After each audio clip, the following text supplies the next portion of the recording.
Dionis, bueno, me presento, soy Alba, soy la ingeniera mecánica del departamento de mecánica y soy una de las encargadas de diseñar las piezas para que después pues, mis compañeros, como habéis visto abajo, de software y de electrónica, pues le den vida al EXO con unas piezas que puedan bueno, la parte del motor y la auto también. Mars y Dionis entiendo que más o menos lo conocéis porque si no con la mayoría estuvisteis el año pasado, ¿puede ser? Más o menos. Bueno, básicamente se creó en 2013 porque por una investigación en el CSIC, en el CAR, que pertenece al CSIC y a la UPM, y a partir de ahí se formó una spin-off para poder llevar todo eso que investigó Elena en el CSIC, a los niños y poder patentarlo para que se pudiera reproducir pues, en diferentes ámbitos. ¿Qué hacemos? Nuestros productos principales son tres. Atlas, que creo que es el más conocido actualmente, es que sí que es muy... ¿Habéis visto alguna vez Atlas en directo o en alguna sesión? Vale. Atlas, la Mac y Explorer. Explorer es nuestra última incorporación, pero bueno, ahora hablamos de ello. No sé si lo habéis llegado a ver. Las principales características de Atlas es que es un EXO infantil, que fue el primer EXO infantil pediátrico que existió, es adaptable y es solo para ámbito clínico, porque tiene 8 actuadores, 2 en las caderas, 2 tobillos, 2 rodillas y 2 caderas. Es el único de todos que sí que tiene 8 actuadores, y los cuales sí que tienen 2 modos, que es la marcha automática y la intención de movimiento, pero está destinado para niños más pequeños, o sea, no llega a 15, 16, 17 años, o sea, no llega a esas edades, sino que se queda más en el ámbito clínico en ese momento. Gracias. Después tenemos la Mac, que normalmente se usa sobre todo en adultos por el tema de las dimensiones que tiene, y es un módulo, que es lo que veis aquí. Es un módulo que puedes pasar en en 2 modos de intención, o sea, una marcha automática que simplemente te ayuda a que inicies ese rango.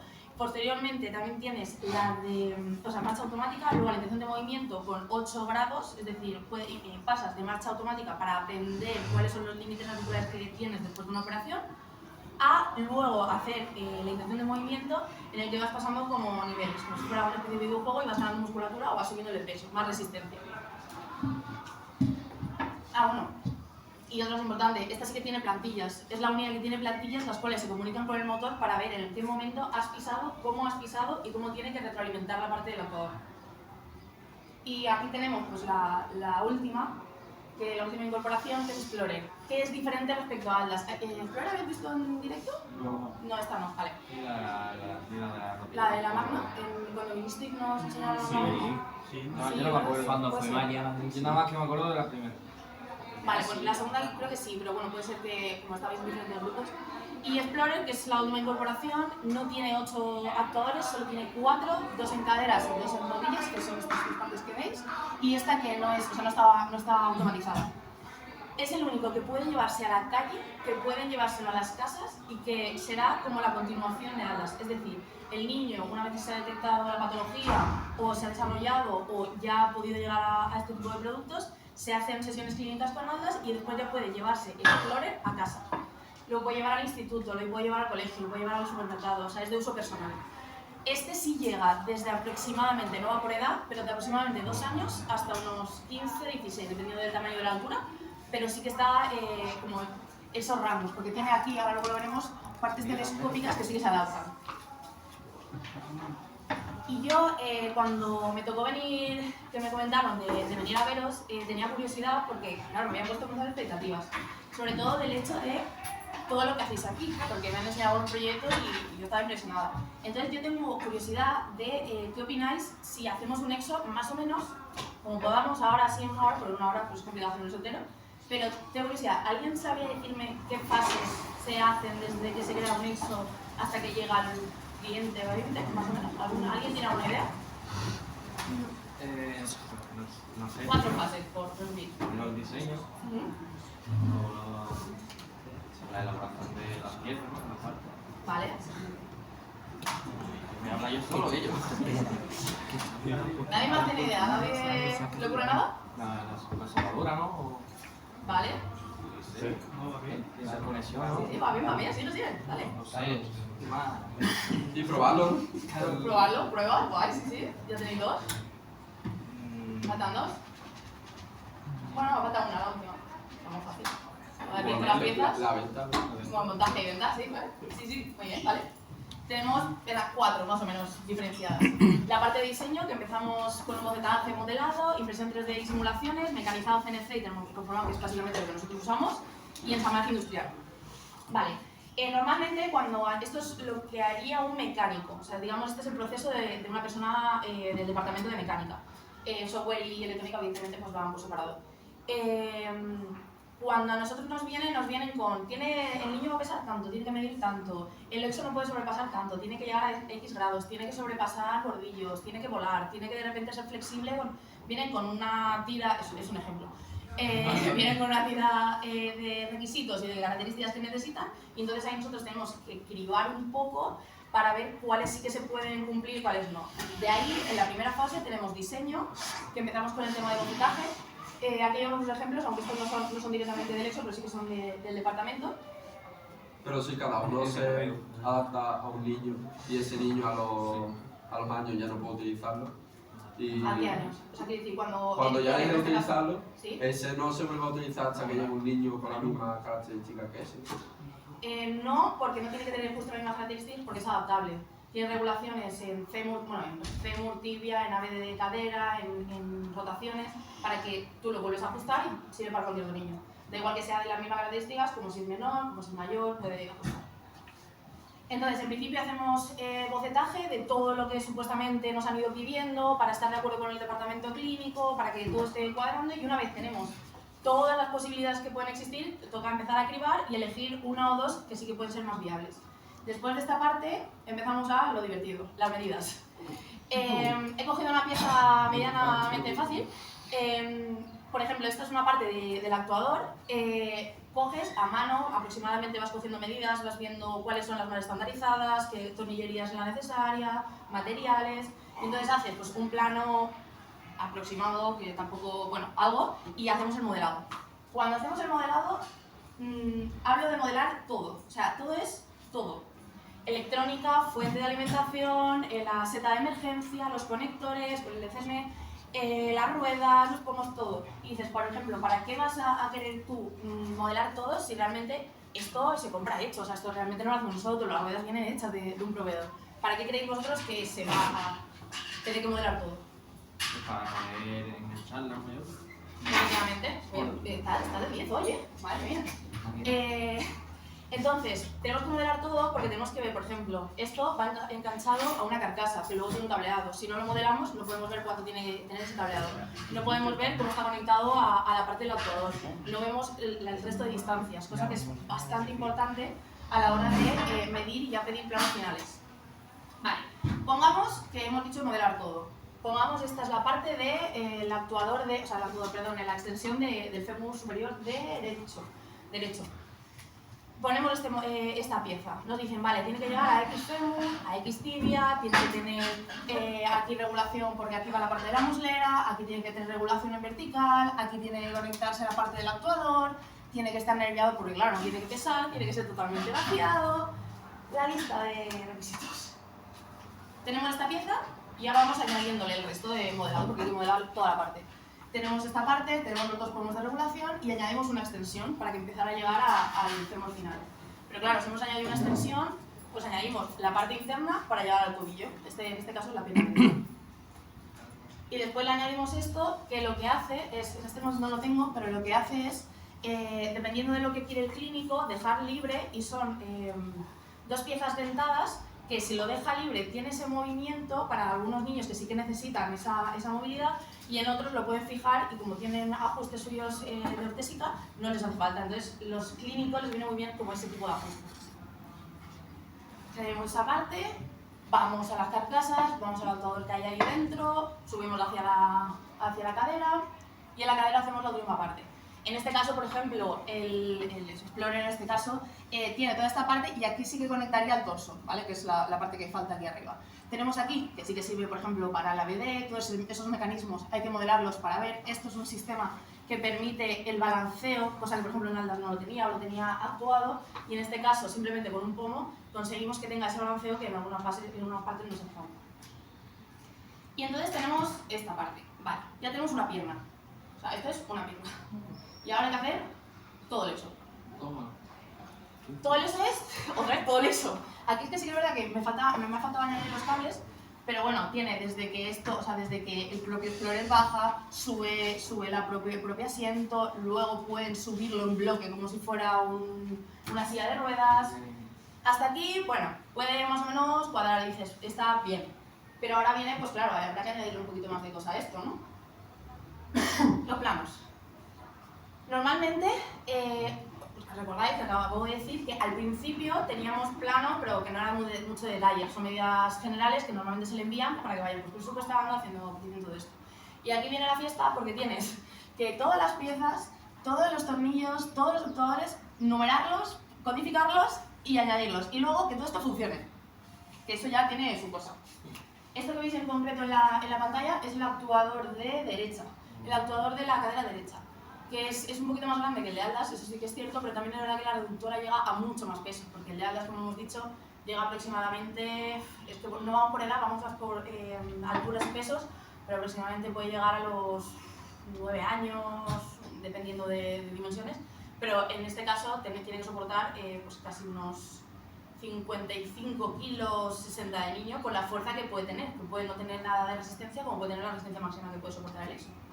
Y de aquí, de un actuador tan tonto, vienen las piezas de dentro con todas sus secciones, con todos sus mecanismos, con todas sus tolerancias, que esto, bueno, ya si en su momento esas tolerancias son maravillosas, que el mecánico le encanta.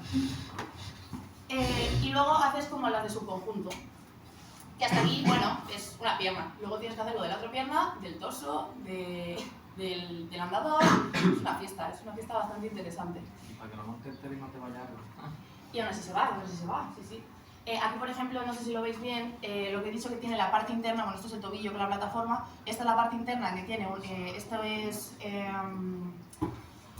bueno, no es de pelea, en este caso es de pelea, aluminio, y luego tiene la sección de la parte interna de acero, porque esto está regulable y puedes recogerlo totalmente, igual que aquí. Entonces tienes, pues eso, desde un niño de 2 años hasta un niño. Vale, una vez tenemos las piezas, tenemos que ver si se rompen, cómo se rompen y para, pues ahí, en qué aplicaciones se tienen que romper. He cogido un sistema medianamente sencillo, que es la parte que os acabo de comentar de extensión. Tenemos que ponerle pues dónde están los puntos fijos, pues mira, se va a coger de aquí, se va a coger desde esta parte, cómo va a flexionar, los desplazamientos, por ejemplo los puntos de tensión que tenemos aquí, bueno, no sé si se ve bien, pero justo aquí, en el punto este rojo que tenemos, sería un punto de debilidad de la pieza en el cual tenemos que cambiar la parte de inyección para que no rompa. Y si rompe, que rompa en esta parte de aquí cuando ya está en medidas mínimas, que no de repente no se le va a caer la pierna al niño. Vale, entonces, creo que esto ya lo tenéis más que sabido, pero después de hacer toda la parte de simulaciones, nos toca hacer la impresión 3D. Nosotros, antes de enviar a fabricar, siempre lo imprimimos en 3D y vemos si funciona o no funciona. Porque como habéis visto, por ejemplo, abajo en la mano, casi todas las cosas que pueden fallar suelen salir en ese tipo de cosas. Si no salen en simulaciones, salen en modelado, y si no salen en encaje, y si no salen en impresión 3D.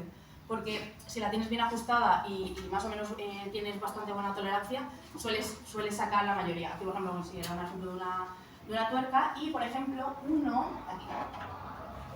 uno de los ejemplos que sí que os he traído, que es este, que no tiene la resistencia dentro, pero bueno, más o menos podéis ver que fue la forma de ver, bueno, evidentemente la parte de la parte de impresión 3D es la parte de arriba, y la parte de abajo sí que es fabricada, pero fue una forma de validar que nuestro actuador sí funcionaba como tocaba, tenía la parte de la electrónica, tenía como toda esa parte.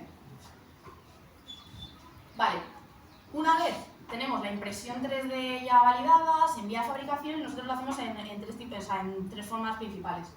Evidentemente, impresión 3D o FDM en nuestro caso, que no usamos resina. Usamos, es como la mesa de Minecraft y vamos poniendo. Y entonces ahí elegimos qué tipo de impresión o fabricación vamos a elegir. Porque hay veces que hay piezas que no hacen falta pasar por impresión para fabricación porque la impresión 3D ya nos podría servir, dependiendo de cuál. Evidentemente, hoy en la industria dices, vale, un EXO tiene piezas 3D, dependiendo de la zona, sí que pueden permitirse el tener esa impresión porque no es necesario. Además, por ejemplo, en automovilismo hacen piezas tanto de útiles como de posicionadores, en este caso, para poder posicionar en los logos y poder abaratar mucho un sistema que no te hace falta en el coche tener un útil ahí que valga 5.000 euros cuando con 10 euros puedes tenerlo, o otro útil que lo pones aquí en TPU elástico, o sea, flexible para poder ponerlo, y no tienes que pasar a este tipo de fabricaciones que sí, en algunas piezas hace falta, como es la inyección, como es el termoconformado, como es el mecanizado o el CNC. Entonces, ya lo hemos fabricado, ya lo hemos probado, ya lo hemos montado, bueno, no lo hemos montado, perdón, ya lo montamos. Este sí que es un ejemplo real del actuador de... este es el actuador, perdón, este es el actuador de Explorer, es la rodilla, si no me equivoco, en el cual tienes que aplicar, o sea, no solo los planos que os he explicado antes, sino tienes que especificar los pares de los tornillos, cuánta grasa, cómo aplicas la grasa, en qué sitio, cuál es el orden, porque hay veces que si lo montas de una forma no encaja igual que forma de la otra. Y claro, todo eso el técnico de la nave dice, a mí o me lo explicas bien o es imposible que yo llegue a saber cómo se monta esto, porque no hay comunicación, pero no hay siempre un ingeniero al lado del técnico de la nave, vale, pues esto por aquí, esto de otra forma. Entonces ahí es un ejemplo de cómo, bueno, aquí se ve la IT más o menos, de cómo está explicado, cómo tiene que tener todo el procedimiento y cómo es que van a tajo, o sea, tienen que ir uno tras de otro. Entonces, ya tenemos ahora mismo, por así decirlo, fabricado, aquí tenemos 3 piezas, esta está inyectada, esta está mecanizada y esta está impresa en 3D. Se puede mover, está durita, pero pues darle. Dale. Hombre, como ejercicio está bien. Vale, entonces, ese es un ejemplo de un sistema que está bastante bien porque tienes como los 3 sistemas de fabricación y cómo tienes que validar el que eso funcione, porque evidentemente no me lo he podido traer, pero tengo las placas para conectar, para ver cómo funciona, los ciclos de vida que tiene que sufrir este actuador para después, vale, pues este Explorer va a llegar a los 16 años del niño, o no, o el niño, de chico de la chica, o no va a llegar, o le va a faltar, tiene que cambiar todo, porque así es cuando ves si yo puedo ajustarlo en cuanto a medidas, pero si luego el actuador no me sirve, no puedo que otro niño lo pueda reaprovechar. Entonces, ahora viene, vale, ya tenemos como, por así decirlo, un exo quieto, parado, que va muy bien, y ahora viene la parte de mis compañeros, que es, vale, es la aplicación y la electrónica, pero bueno, la electrónica como está ya intrínseca en esa parte, como que no la he especificado, que esta se puede descargar hoy en día, pero claro, si no tienes un Exo tampoco puedes actuar nada, que es básicamente la interfaz. Tenemos lo que os he comentado de activación por fuerza, que tiene esas 2 partes, y la marcha automática.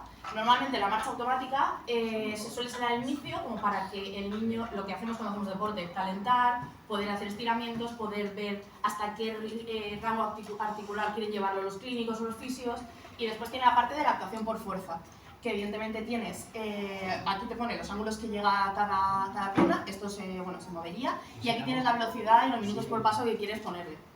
En el modo de actuación por fuerza funciona de la siguiente forma: el niño está en el Exo, está de pie, inicia marcha y se queda ahí quieto, o él hace la fuerza que tiene que hacerle para seguir y mantener la siguiente, o no arranca. O sea, se queda ahí hasta que él haga la fuerza del umbral que le ha puesto. Porque es como, vale, si tú no puedes con el peso que yo te estoy poniendo, no es una repetición, ¿no? Entonces se queda quieto hasta quedar. Entonces ahí poco a poco... Si no llega al umbral, ¿no? Pues le bajan, ¿no? Exacto. Exacto. Y entonces, ahora supuestamente ya tenemos Exo, ya tiene vida, ya puede funcionar. Y tenía... A ver, ¿dónde está? Tenía... Ah, bien, vamos. Espérate. Esta es la impresión 3D con insertos, que no se me olvide. Y luego tenía una tarea, porque ya me habían dicho que te dicen unas máquinas, entonces creo, a ver... Lo han dicho bien. ¿Lo han dicho bien? Pues entonces la tarea está bien, ¿no? A ver, a ver, esto, creo, no sé si alguna vez os lo han dicho, que esto es un mini Atlas, ¿vale? Que sí que mueve esta parte, pero no está actuado. Entonces ya tenemos el Exo, el movimiento, pero a este le falta vida. Entonces, mi duda es, si yo os dejo esto, ¿podríais darle vida, ponerle servos como proyecto? ¿Sí os parece? ¿Cabe o no cabe? No, cabe no cabe. Digo de yo paso el modelo y vosotros lo podéis actuar. Lo hacéis un poco más grande y le caben servos en los dos lados. Pero ahí me han dicho, yo he visto la mano de abajo y yo digo, estoy segura de lo del primer bachillerato pueden con esto. Si quieren, yo aquí lo dejo y ya eso como proyecto. Pero te paso si quieres, luego le pongo esta parte y se me ha caído la vuelta. Eso sube nota. ¿Qué? Dice, pero eso sube nota, ¿no? Eso ya ahí lo que yo vea. Por supuesto. Hombre, eso no hay competencia en la mano, ¿eh? Eso no hay competencia en la mano. Vale. A ver. Vale, esto está muy bien, tiene mucho sentido cuando lo ves dentro de los niños y todo esto, tú un día vas a la oficina y dices, vale, hoy tengo que hacer piezas, hoy tengo que hacer planos, hoy qué bien, qué guay, hoy imprimo, hoy tengo naves y hay días que son muy interesantes, pero yo realmente lo que a mí me llena es cuando yo veo a Alexo con un niño y como el niño de repente dice, espera, estoy de pie, porque ellos hasta ahora siempre han estado sentados, han estado en sillas, han estado acostados.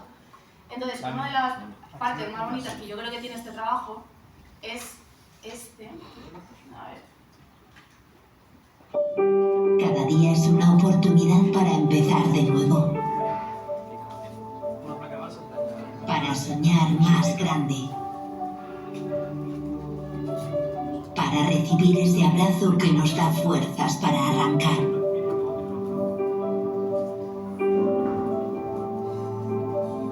Y ser parte de esos logros y momentos que nos emocionan.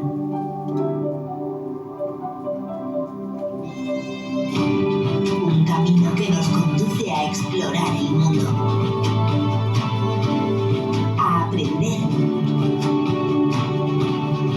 A participar de lo que nos rodea. A seguir avanzando. A jugar. A disfrutar. A conocer lugares nuevos, como nunca antes lo habíamos hecho. A vivir pequeñas victorias que marcan un antes y un después. Y volveremos a casa pensando que es un día más. Pero en realidad ha sido extraordinario.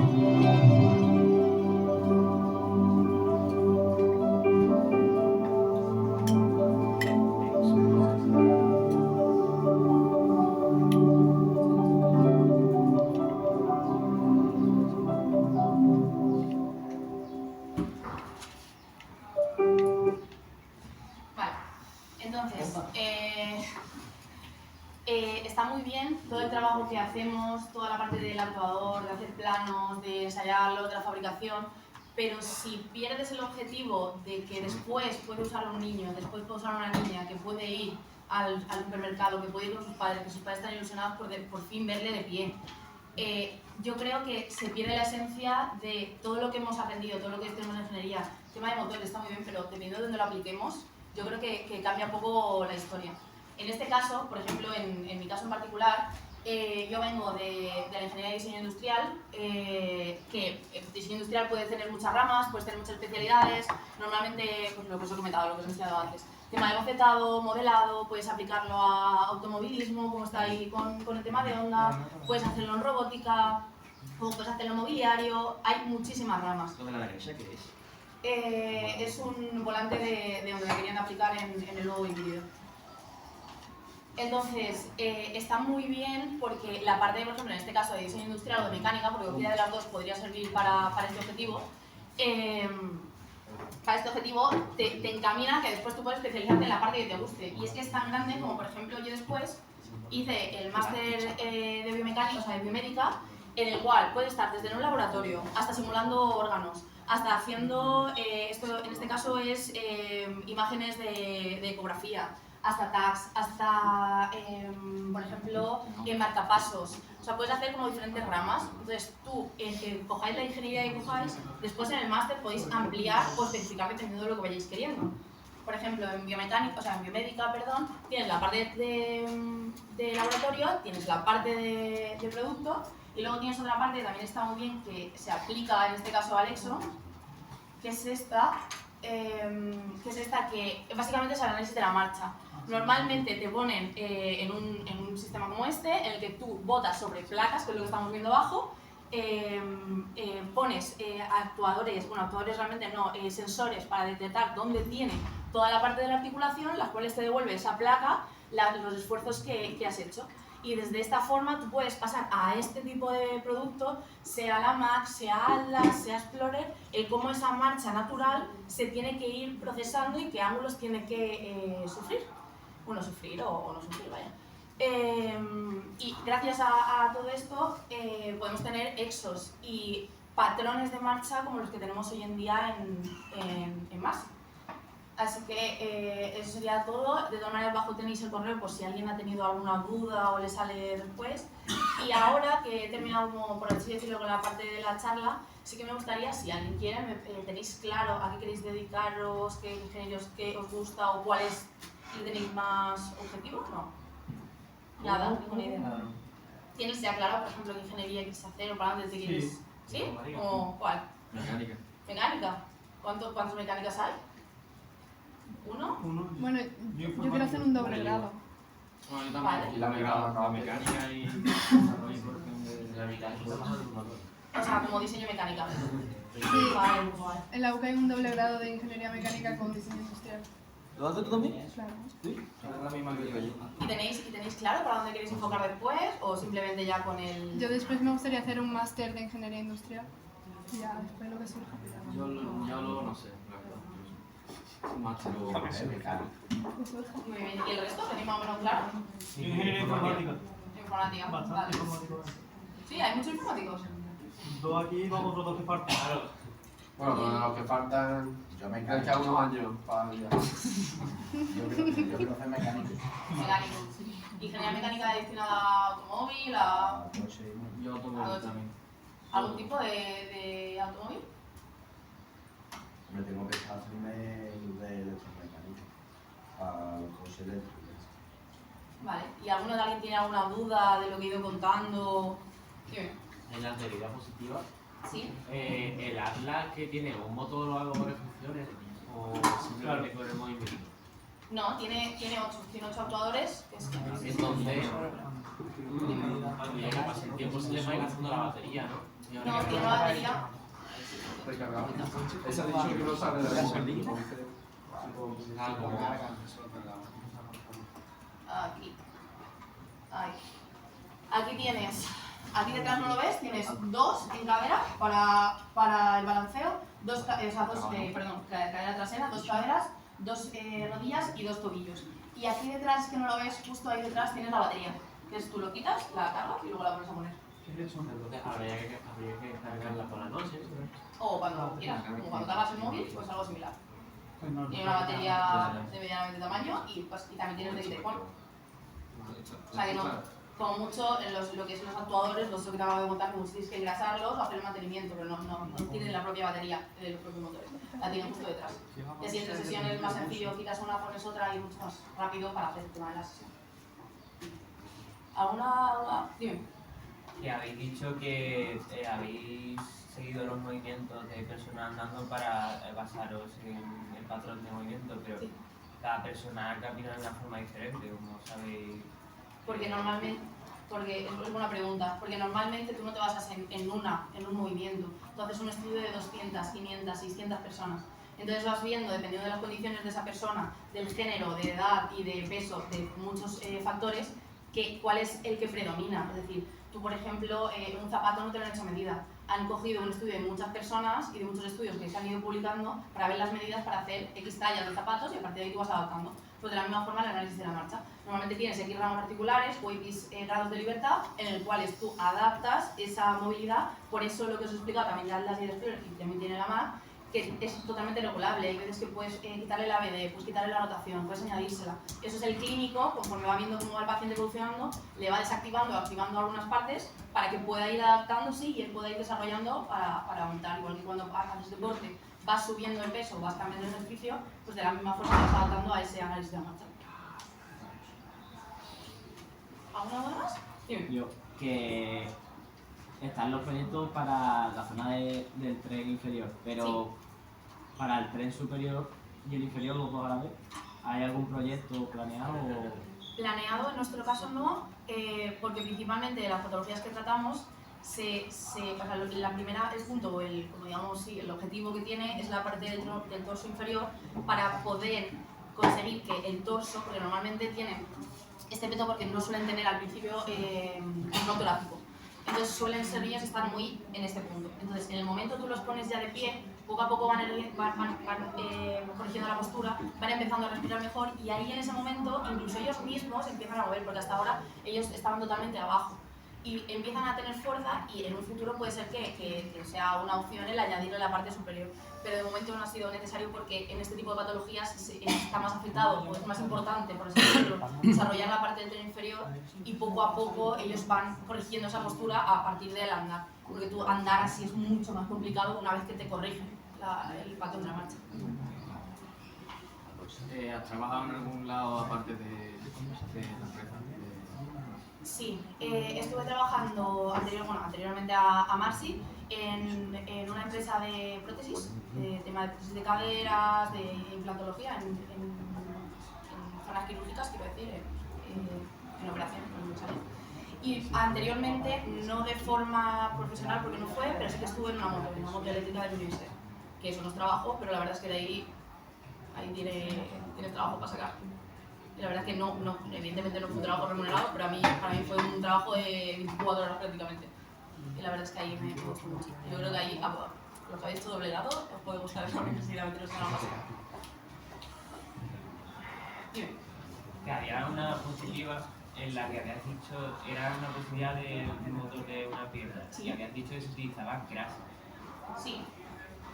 Pero ¿cómo meter grasa en...? Ah, sí, señor. El caso del puentito. ¿Ves esto? ¿Ves eso amarillo? Sí. Bueno, esto es retenedor de roscas. Pero esa parte de ahí es la grasa para que el actuador cuando encaja, es más, ahí dentro tenéis uno, el actuador cuando encaja una parte con otra está dentado y normalmente es un óvalo. Cuando giras, rozas aluminio con aluminio, con acero con acero, dependiendo de la pieza que sea. Si tú rozas, generas virutilla. Esa viruta no te interesa porque vas generando y poco a poco vas a poder dejar de girar esa parte. Si tú le pones grasa y lo engrasas, haces que no tenga ese rozamiento, no genera esa viruta y puede rodar y tener mucha más vida ese motor, porque además se calienta, claro, cada vez que sacas viruta eso se calienta y no queremos calor, electrónica y personas. O sea, que esa pieza ahora mismo tiene grasa ahí.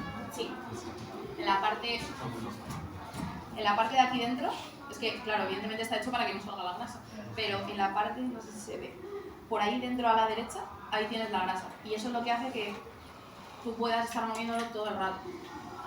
Y es más, si te das cuenta, si lo hueles, huele la grasa. Bueno, ahora mismo porque está por el de prueba.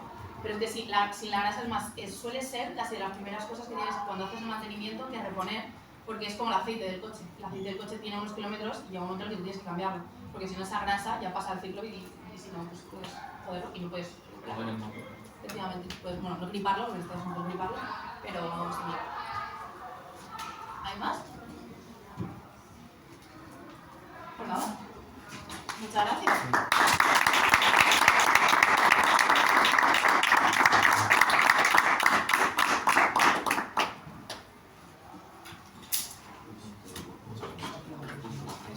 Que bueno, lo del exo, os lo quedáis si queréis ¿Sí? probarlo, yo tengo el modelo, o sea, eso es para vosotros, esa parte, el prototipo no, eso me lo tengo que llevar.